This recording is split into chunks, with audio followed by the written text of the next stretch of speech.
सख्योऽपि यत्प्रसादेन ज्ञानं तत्फलमाप्नुयात् सोऽयं हयास्यो भगवान् हृदि मे भातु सर्वदा। विश्वोत्तीर्णस्वरूपाय चिन्मयानन्दरूपिणे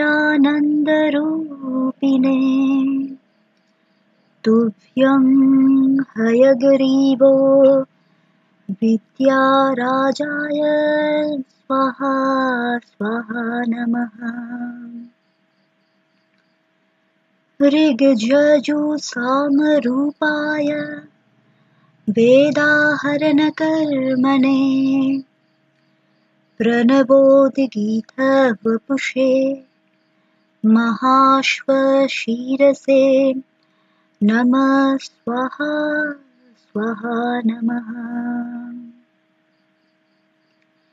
उद्गीत प्रणवोद्गीत सर्ववागीश्वरेश्वर सर्ववेदमयाचिन्त सर्वं बोधय बोधय स्वाहा स्वाहा नमः।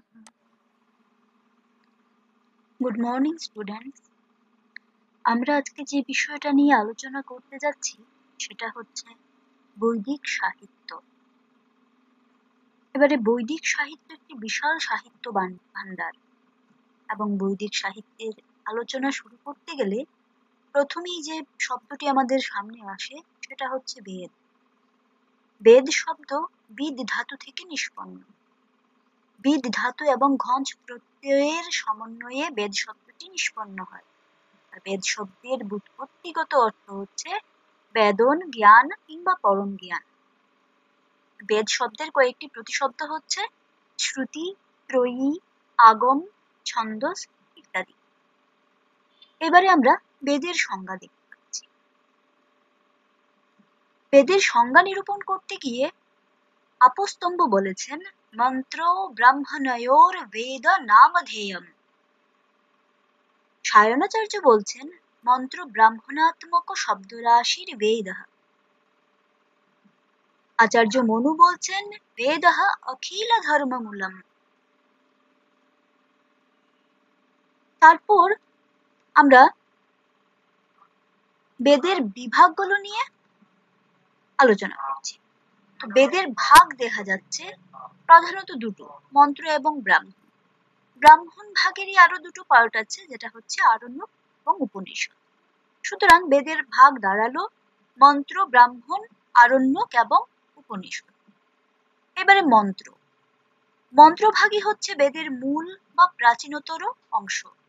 মন্ত্রা মননাৎ, অর্থাৎ মনন থেকে মন্ত্র শব্দের ব্যুৎপত্তি। মন্ত্র শব্দটি মন ধাতু থেকে নিষ্পন্ন হয়েছে। মন্ত্রের অপর নাম সংহিতা, অর্থাৎ মন্ত্র শব্দে ঋক, সাম, যজু, অথর্ব এই চারটি বেদের সংহিতা অংশকেই বোঝায়। অভীষ্ট পূরণের জন্য দেবতাদের স্তুতি মন্ত্রভাগের মুখ্য আলোচ্য বিষয়। তারপর আসছে ব্রাহ্মণ। ব্রাহ্মণ শব্দ থেকে ব্রাহ্মণ শব্দটি নিষ্পন্ন হয়। কর্মচোদনা ব্রাহ্মণানি, অর্থাৎ বেদের যাগযজ্ঞাদি কর্মকাণ্ড ব্রাহ্মণ ভাগের প্রতিপাদ্য বিষয়। আপস্তম্ভের মতে ব্রাহ্মণের আলোচ্য বিষয় হচ্ছে ছয়টি, যথা বিধি, অর্থবাদ, নিন্দা, প্রশংসা, পুরাকল্প এবং পরাকৃতি। আরণ্যক।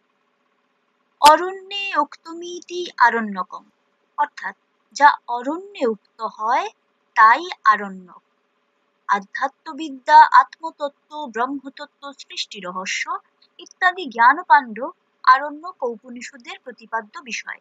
এবারে উপনিষদ শব্দের মুখ্য অর্থ হচ্ছে ব্রহ্মবিদ্যা। উপনিষদ শব্দটি নিষ্পন্ন হয় এইভাবে উপনিষদ কে উপশব্দের অর্থ হচ্ছে নিকটে বা সমীপে।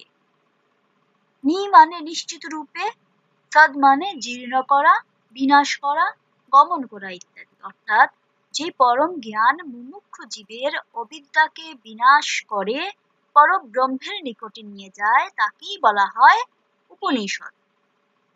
এবারে দেখতে পাচ্ছি বেদত্রয়ী, ঋগ্বেদ, সামবেদ এবং যজুর্বেদ এই তিনটি হচ্ছে বেদত্রয়ীর অন্তর্ভুক্ত। তবে অথর্ববেদ ত্রয়ীর অন্তর্ভুক্ত কিনা তা নিয়ে যথেষ্ট মতপার্থক্য বিদ্যমান।